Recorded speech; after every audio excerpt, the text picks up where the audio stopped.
Welcome back to MGD 111, Fun with Filters.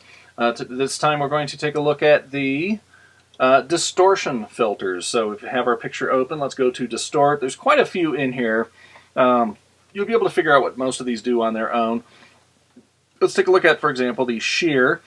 And this is really nice because the previews have really improved in recent versions of Photoshop. It used to be sort of like when we took a look at our motion blur, you had to just do a draft of it. But now you can see we can warp this picture using Bezier curves, and we can add handles to it too, just like in our curves. The only thing we can't do, we can't go up and down with this curve. It has to be a side-to-side effect here. But it's a pretty cool tool that we have at our capabilities here. And we can also tell it to take the pixels from one side and repeat them on the other side, or we can tell it to just fill in some additional pixels there. Again, why you want to use this one, artistic whim, but sometimes we can just create something sort of subtle that's pretty cool. Let's click cancel here. Like I said, we don't want to pile these filters on top of each other too much while we're learning them. Another one is Spherize, which is pretty cool. And what this does is it applies either a sphere or a concave effect to a picture. I'm going to zoom out a little bit so we can see it better. Sort of like a funhouse mirror. So if we go to 0 on the scale, it's just normal.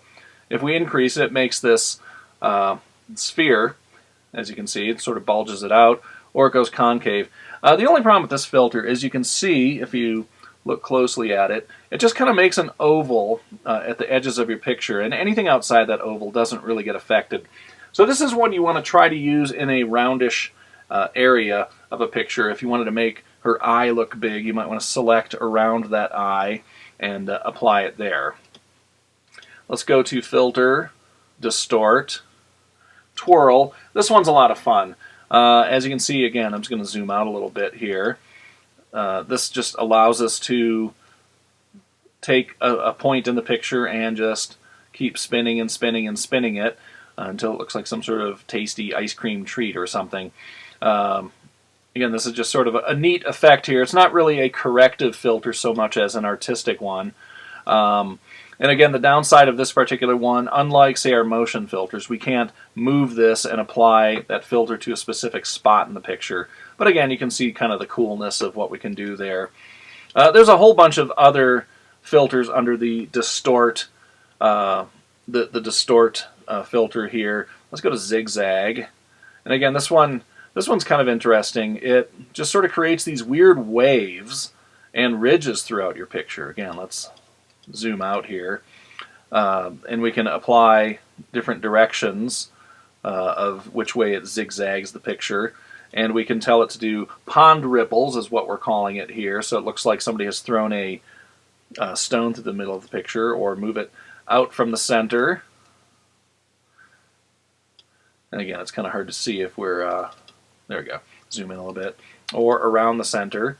Whee! That was kind of fun. So again, there's just some sort of strange effects that we can apply here. I'm just going to hit OK on that one. And again, we have the capability, once we've applied something like that, to go to Edit, Fade, and maybe take it back a notch and let some of the original pictures show through. And it just kind of gives us some weird options for creating some sort of visual interest in our picture. So I'll let you play around with those on your own. You can figure them all out pretty much what you're trying to do with those. Since they're not corrective filters, it's much more experimental, so I'll just let you have fun with the rest of those on your own. So let's cancel, undo, and we'll come back to this picture in just a bit.